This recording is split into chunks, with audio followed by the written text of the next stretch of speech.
You know, as if 2021 couldn't start off on a bad note already, we've not only lost the most important celebrities in our lives, but we lost Larry King, and we lost a baseball player, and now we've lost Cicely Tyson, one of the most iconic actresses in history of entertainment industry. And she passed away at the age of 96 years old. She not only served the purpose, but she's an icon. She's a legend.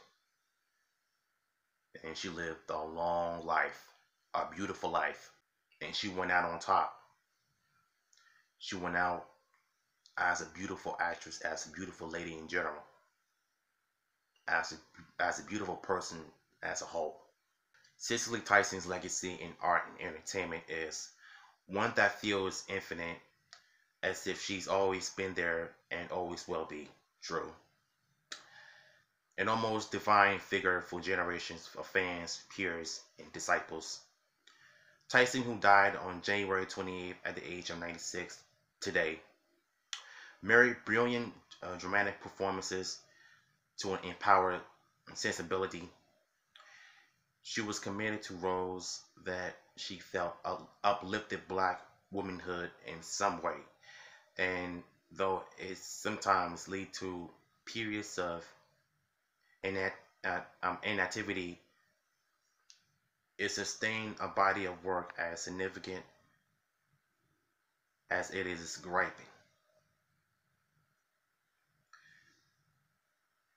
I feel like she paved the way not just for women but for men as well. She's inspired so many people with her kind heart and her words of wisdom. A very free spirited person, and that's the one thing I admired about her though. She was born in Harlem on December 19, 1924, the daughter of immigrants from the island of Nevis. Raised in an Episcopalian household, she was forbidden even from going to the movies. After she was casually told that she could try modeling, Tyson appeared in a hair show and registered at Barbara Wilson Modeling School. Soon, soon thereafter, she gave up her job as a secretary for an American Red Cross and quickly became one of the top black models in the country. She would later admit that her time modeling was unfulfilling. I feel like I feel like a machine, she told Time magazine.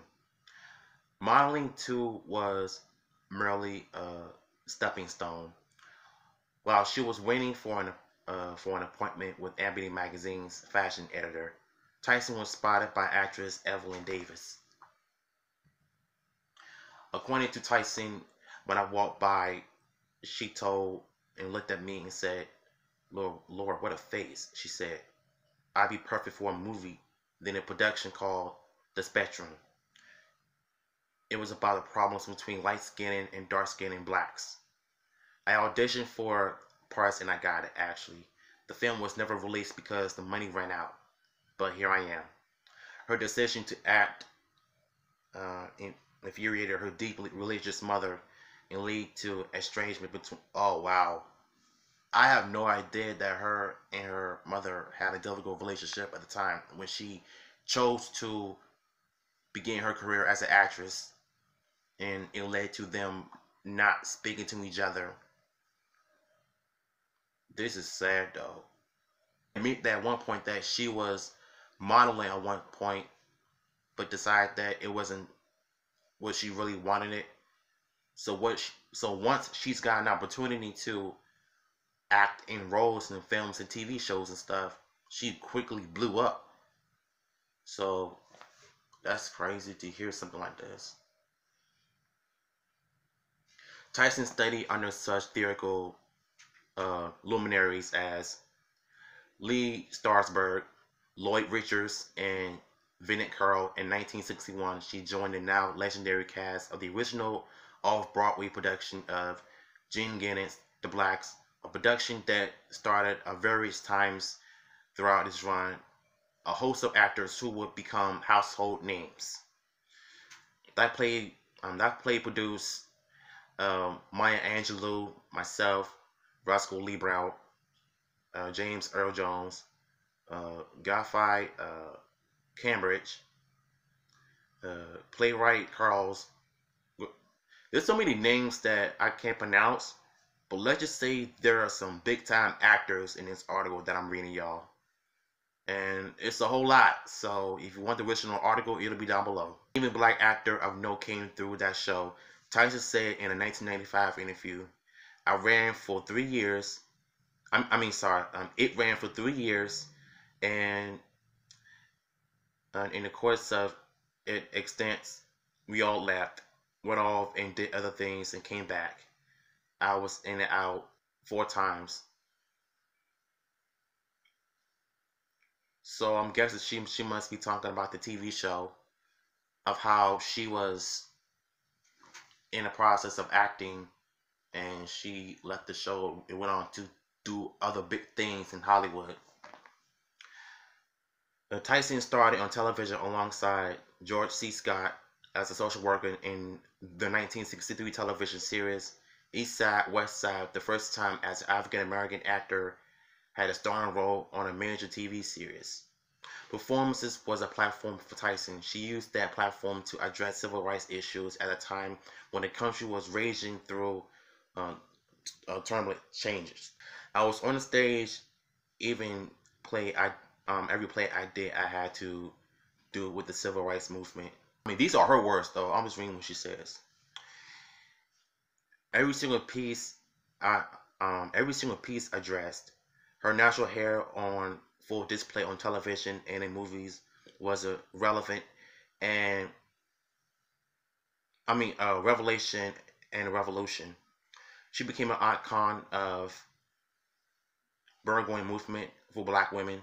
As a prominent darker skinned woman, her visibility flew in the face of ongoing colorism that was always attached to the systemic racism black actresses were facing in Hollywood and still going on today. They're still dealing with this situation today. I'm not going to read the whole article, but this whole thing is about her life and her as an actress and what she's been through and how she became an icon in the black community. You know, being a part of a civil rights movement, she lived a good life. Thoughts go out to her family and friends and fans alike. She would be missed. And the only time I ever heard from her in when she appeared in Medea's family reunion. I remember back in 2006 when I first saw it in theaters, and her character, she was like everybody's favorite grandma and aunt. And when she's serious, you better take her advice. Her acting is what inspired so many African American women everywhere to want to be like her, who want to act like her. And she left the legacy. So, yeah, like I said, if y'all want the original article, it'll be down below. So, may she rest in peace.